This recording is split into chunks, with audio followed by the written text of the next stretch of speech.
joining me today. My name is Stefan Fusenich, and in today's webinar we're going to look at motivational dialogue in relation to classroom management and developing soft skills, and giving teachers some ideas of how to implement these to support motivational dialogue which will improve classroom management. So what we will look at during today's session? Well, we're going to look at enabling you to understand the methods and techniques you can use in your classroom to enhance your classroom management. We'll also look at some common barriers to learning which can be a factor in classroom management issues. We'll also look at the importance of soft skills development and improving motivation within students. So throughout this session, we're going to look at these key objectives to ensure that we are improving our dialogue with our students, which will improve their motivation, which in turn should improve their behaviour within the classroom setting. So what methods and techniques can we use to improve classroom management? Well, some ideas you can implement would be behaviour contracts, clear ground rules, visual reminders and reward systems. And what do we mean by that then? So in terms of behaviour contracts, as you'll probably be aware, your own centre will have its code of conduct or policy on relation to behaviour. Now, behaviour contracts may be as simple as asking students to sign a document with those basic centre classroom rules on, or those basic rules of the centre, to make sure that they're clear on the expectations of them and that they are signing up to those sort of behaviour rules. Now, another aspect of it could be that you design your own behaviour contracts. Now, this could be done at both class and could be done at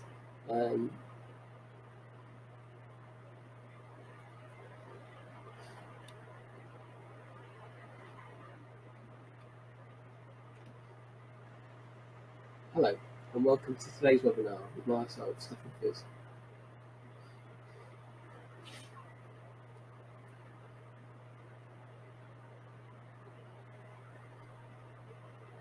Hi, and thanks for joining me. My name is Stefan Fusenich, and in today's webinar, I'm going to be talking about motivational dialogue and how you can use this to improve classroom management. We'll also be looking at soft skills ideas for teachers that could be used to improve motivational dialogue. So throughout this session, we're going to focus on these things and give you some ideas, tips, and manageable ways to improve motivational dialogue with you and your students, which should improve classroom behaviour. So within this session, the three things that we aim to look at will be to make sure you can understand the methods and techniques you can use to enhance your classroom management. We'll also be looking at some of the common barriers to learning, which can be a factor in classroom management issues. And the final thing that we're going to focus on will be making sure you understand the importance of soft skills development and improving motivation of your students. So let's have a look at some of the basics. What are some of the methods and techniques that you can use to improve classroom management? Well, some of the ideas that you can implement would be behaviour contracts, clear ground rules, visual reminders or reward systems. Now let's break each one of those down in turn and just talk about maybe what you do already or how you might implement these more clearly within your work. Now, behaviour contracts, as you'll be aware, will be something that students would sign at the beginning of the course. You may already ask your students to sign a student handbook or a sheet which outlines all the centre's rules and regulations in relation to behaviour. But you can take that one stage further to try and motivate your students to become involved in the behaviour contract. You could ask them to create their own rules in conjunction with yourself, which means that they feel more part of the system. So by having that dialogue with your students about behaviour contracts can improve their motivation and improve their reasoning for actually abiding by those rules and improving any low-level disruption that you might see in the classroom. The second thing would be clear ground rules. And what is really important is to set out with your students what are your expectations. It's also good to have their discussion with students about what their expectations are of you. Now, these types of dialogue with students are really key because if we're clear about our expectations of them and they're clear of their expectations of us, we should be able to set up a really great attitude and behaviours and relationship with our students. Now, the third thing that I want to talk about here is visual reminders. Now, when we're talking about visual reminders, it's important that these behaviour contracts and these clear ground rules, while we talk about them, have you got them anywhere in your classroom? Have you got them anywhere within the centre to remind students of the expectations, of the ground rules, of the behaviour contracts that they would have signed? So really importantly, can you put up some signs that make clear what the ground rules or behavioural expectations are of your students to remind them of the things that they should and shouldn't do? Now, importantly, I would say focus on the positives. The dialogue about improvements is all about focusing on what you can do. So, for example, never give up is a great statement that could motivate students to carry on when they're not succeeding within tasks. So think about the types of expectations that you have, those clear things that you want to set, the ground rules that you want to have with your students. That could be about behavioural sort of attitudes, about effort, about sort of their vision, about where they see themselves in the future. So it's really important that you set those ground rules with your students so that they can be driven on by your positive expectations of them. Setting those visual reminders is really important to get that mindset right within students. And the fourth thing I would say is have a reward system.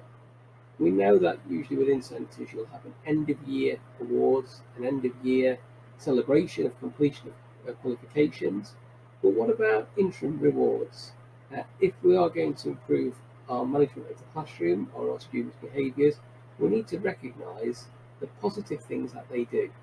And I think often, in too many instances, we don't recognise what we would see as good behaviour because we see that as being an expectation, and we do pick up on negative behaviours. So I think really importantly that some of the young people that we're dealing with in the type of training that you're delivering may have not been in education for a long period of time, and may not have the social skills or the skills to always behave in a way that we would feel is appropriate in the classroom.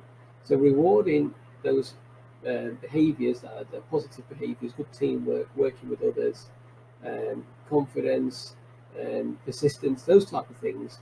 If you can reward those behaviours, then you'll see those behaviours start to happen more frequently. So it's really important that you do reward behaviours that you see that you think are where a student is maybe moving out of their comfort zone or trying something new. So really try and enhance and reward those things. And basic simple things that you could introduce could be, you could have a student of the week, you could have a student of the month, and give out some small prizes or even some certificates. Can be a great driver to improving both your students' motivation in class, but also their relationship with you, which will bring about those big improvements in classroom management that you'll want to see. So here's some tips I've got for you then. When you create your rules, express them positively. If you're going to have some rules that you're going to set with your students, they shouldn't just be a list of don'ts. Make them a list of do's. So the things that you want the students to do.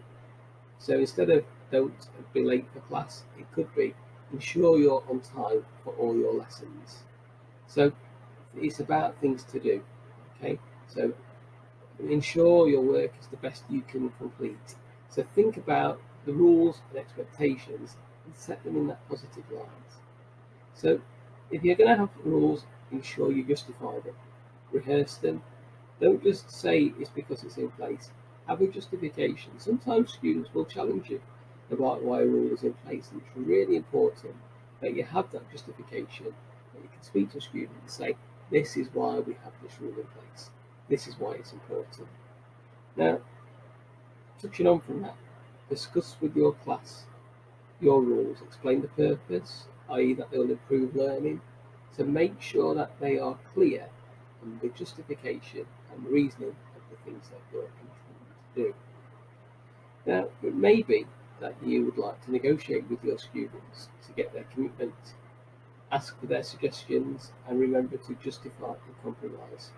I would say make posters, get them to sign up to things, get them to sign the documents themselves, and actually review your rules together regularly. Don't just leave the rules as static. Behaviour changes, things that students start to do might mean that rules can be taken away, or rules might need to be added to make sure you're getting the behaviour that you want. I would say one tip in terms of behaviour management would be remind students of any rules before potentially disruptive activity, or when you know that something's brewing, you'll often be able to see when challenging behaviour might start. And if you can see that, you've got an opportunity there to step in and say, just to remind you of the rules. And this is that positive dialogue. Don't wait for things to get out of hand, and don't wait for students to put themselves in a position where they're going to find it difficult to, not find themselves, within a disciplinary process. So this kind of responsive behaviour is about preventing inappropriate behaviour happening, and it will have a drastic reduction level. The other thing is about soft skills assessment. Regularly get your students to assess themselves and their behaviour against the rules. And one of those key things is asking the students to think about their behaviour, and is that what the expectation is? Is that what you've agreed? Is that what you've discussed as a class? So it's important that you do have those things in place. So it's important to look at classroom management and look at yourself. Self-reflection is vitally important when looking at motivational dialogue and classroom management. So as an instructor, if we are facing challenges in the classroom, we need to reflect on how we're dealing with them against 4 criteria. Now, the first criteria is about our rules and our procedures. So have a think about your application of rules and procedures, and what are they like? Have you discussed those with your students? Do the students actually believe in the rules that you're setting? Do they feel that you're fair in your application of the rules and the procedures that you're undertaking? An example that I could use here that would give some context to it would be that, for example, if you have a rule, no mobile phones, but some students have got their mobile phones out and are unchallenged, and another day students have their phone out and are challenged, it can make it very difficult for students to understand what are the expectations and what are the rules. So because you're giving those mixed messages, it can mean that students then find it very difficult to think whether they are, being given the green light to actually have a mobile phone out, or whether that rule is stringently enforced. So a level of consistency in terms of your rules and procedures is vitally important when you look at yourself and decide if anything about behaviour strategies in the classroom that aren't working could be related to you. So really importantly, have a look at that one. The second thing is about the teacher-pupil/teacher-student relationship, and thinking about what is your relationship like with those students. Have you developed a good relationship? Do they trust you? Do they feel you or see you to be fair? Or do they see you as somebody that is unfair, that might be picking on them? Have a think about the way that you've developed that relationship. Or some students can almost think that the teacher has, or the instructor has, got it in for me, because obviously you may be saying their name every time somebody is talking when you're not looking at the group, because you presume it is them. And this is something to do with teacher mindset, which is why I'm saying about reflecting. Obviously, it's a natural reaction when somebody is often the person that is breaking rules to expect them to be the person to be breaking the rules. And therefore, the teacher-pupil or teacher-student relationship can become strained. And you can find yourself in unneeded low-level battles with students about behaviour management because of things that you're doing yourself. The third thing to think about is your disciplinary interventions. How well do you tackle the issue? Do you follow through with your disciplinary actions? And do you follow the procedures that you mentioned earlier? So thinking about, if you have a rule and you have something that applies if somebody breaks that rule, how well do you apply that? Or do your students believe that nothing will happen? And we do hear this where students in institutions will say, no, nobody ever gets thrown off this course, nobody ever gets in trouble for that. It doesn't matter if you hand your assignments on time, so-and-so handed their assignment in late and then nothing happened. Or nobody ever tells you off for having a mobile phone out, or you're never challenged for being late. So actually, by not following through on your own disciplinary interventions, gives that negative mindset or dialogue to students that you don't care, that you don't follow through, and nobody's bothered. So it's really important that you do follow through on the rules and procedures that you have, to show the students that they are there for a reason. And we talked about that dialogue, that discussion about the importance of these rules are there for this reason. And the other thing is about your mindset. And we talked about that it's not about looking for problems that students are having and dealing with it. It's about giving the students a list of do's, behaviours to replicate, behaviours to demonstrate, and also jumping in there when you see maybe a student is not demonstrating maybe those values or those rules that you're trying to instill, before you start with a disciplinary intervention to support them out of that. So almost notice to improve, telling your students that you've noticed a dip in performance and you expect to see some improvement. So there's some of the key principles that you can apply in your self-reflection. So what is motivational dialogue then? Well, motivational dialogue is when the teacher asks questions to help the students analyse their beliefs about the causes of success and failures, and to help them figure out how to improve learning. Now, this should lead to students taking responsibility for their own actions and make them better learners. So this is what we need motivational dialogue for. It allows us to bring about that improved performance that we want to see from our students, and means that they can see the reason why they're succeeding or the reason why they may have not been successful within a task. So really important motivational dialogue gives us that push, that drive to figure out what we can do to become better learners. So what are the 7 principles behind it? Well, 7 principles of motivational dialogue are when discussing with students the things that they need to understand. And this is about the dialogue is a two-way discussion, but the students really need to understand where they fit into it. And that discussion needs to be taken in these ways depending on the situation. The discussion needs to be about the progress that they're making is personal to them, that they have some responsibility within learning, and you've got to push that responsibility onto them. Make them feel that they can do the learning that's been expected of them. There's also discussion about exerting effort. Try and encourage your students to make the right amount of effort that's required to be successful in the task. The other thing is to make sure that they're clear in those discussions that effort requires time, and they need to put some time into their studies to make themselves a success. One of the other things that you could think about is discussing with them the types of strategies that they can employ if they're finding a situation, for example, difficult, and detail those strategic components with them so they know how to do it or how to apply it.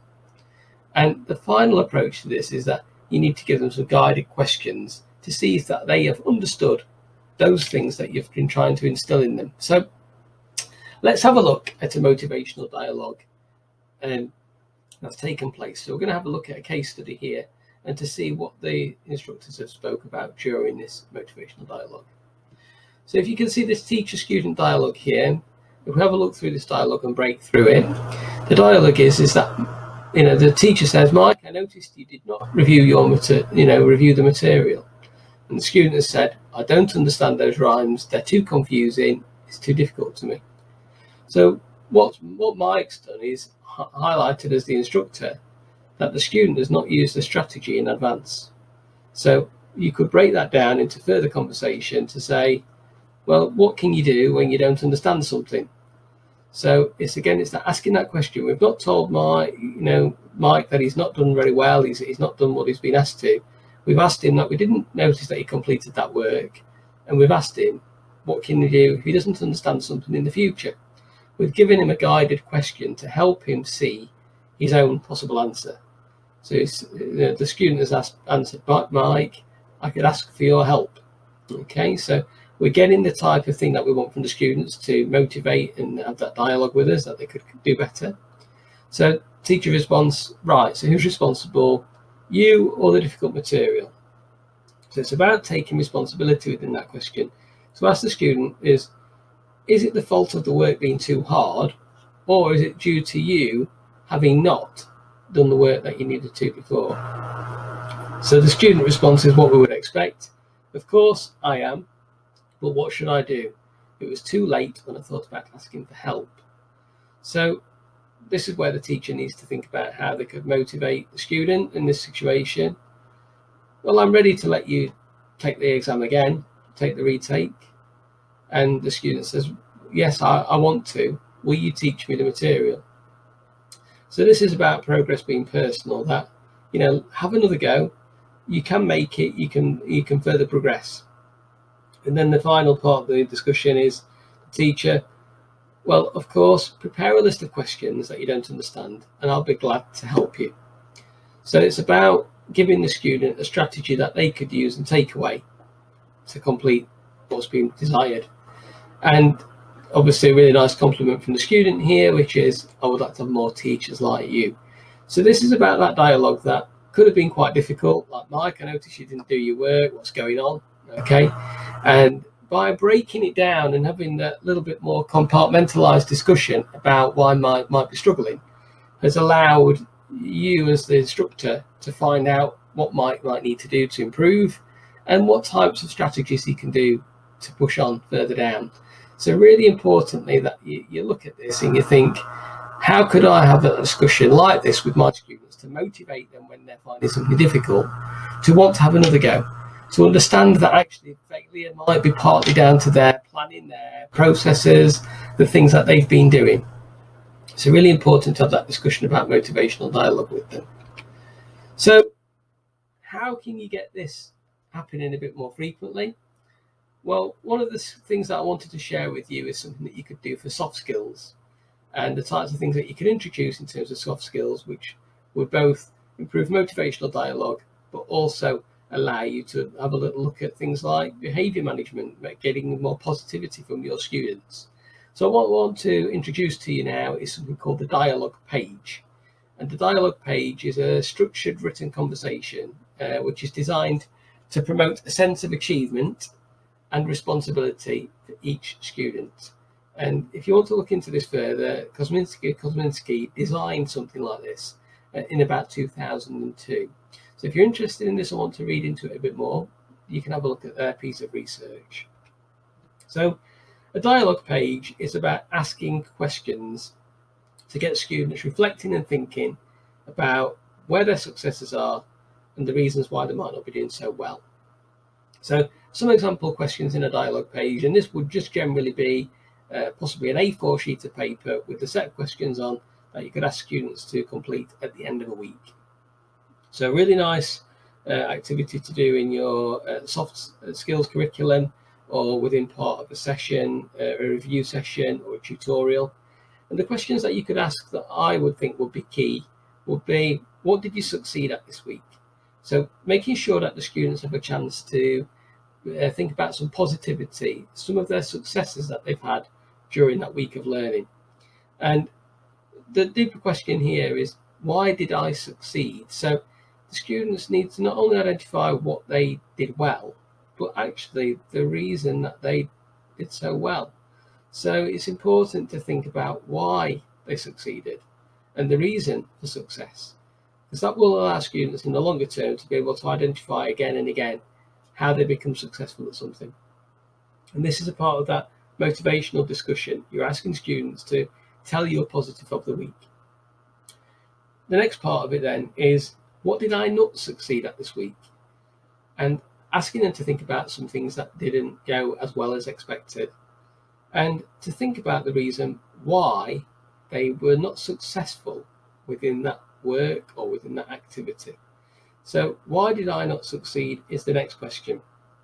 And again, that's really quite a good question to allow students to think about the reasons why things sometimes don't go as they would hope or expect. So the final question here, and there are a couple of others that I would possibly ask as well, or maybe would introduce into a dialogue page.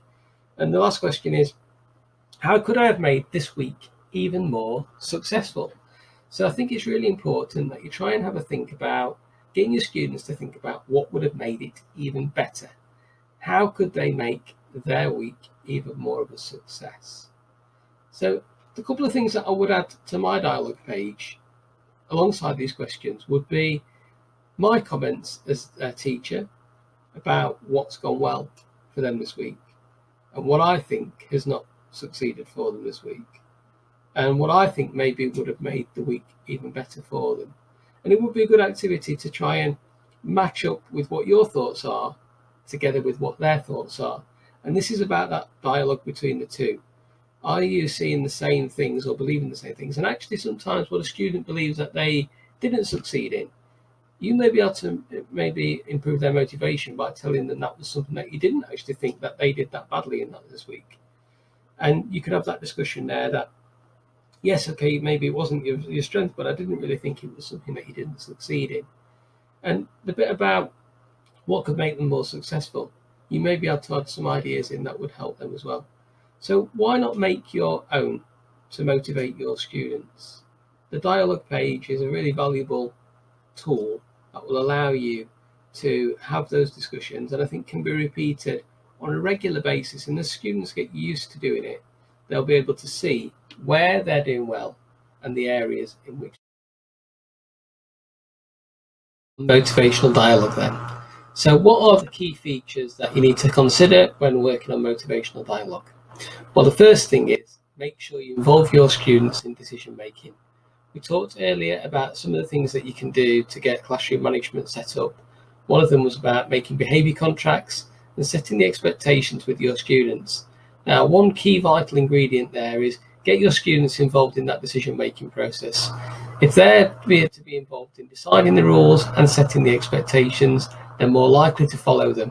So make sure that you set that dialogue up. So when you're having discussions with students about behaviour, about expectations, you can revert them back to the behaviour and expectations that they talked about themselves as their expectations of how they should act and behave and how they should conduct themselves during their programme and anywhere else.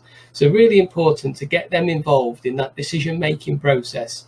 That first part of dialogue when a student starts a programme is key and important to make sure that they're motivated to want to follow the rules that are set in place.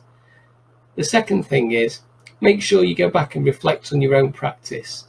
Think about your practice and your level of consistency. If you've got rules, how regularly do you apply them? And are there any instances where you've got a rule that you don't always apply and stick to? If that's the case, change that behaviour or change the rule. It's really important to make sure that you're setting the expectations regularly and don't change the goalposts for your students. That can cause the dialogue to become negative. And make sure that in terms of your practice that you're talking about do's and not don'ts. Talk about the positive behaviour you want to see from students, not constantly picking up on the behaviour that you're saying don't do this. So please do this. Okay, so think about the do's to try and encourage that positivity. Now the final thing, please do go back and make those dialogue pages as part of that soft skills development, and also to give you a chance with your students to reflect on their practice. The dialogue page thinking about what's been successful and the reasons for that success, and maybe what's not gone so well and why didn't it go well. If you can start those discussions now, moving forward you'll be able to have some really rich discussions with your students. They'll feel much more motivated when they're getting a steer from you in terms of those strategies. And remember those 7 key components going into that motivational dialogue. Give them an understanding of what's required from both the personal perspective and give some guided questions and some strategies to those that need it. So thanks for joining me today. And that's it for today's webinar. I hope you've enjoyed it. And if you have enjoyed today's webinar, why not tune back in for some of the other ones that are available as part of this series. We've got other webinars on effective sequencing, how to ensure your students know more, can remember more, and can do more. We've also got one on inclusive assessment and another webinar on TVET, specific issues and challenges for management. Thanks very much for your time.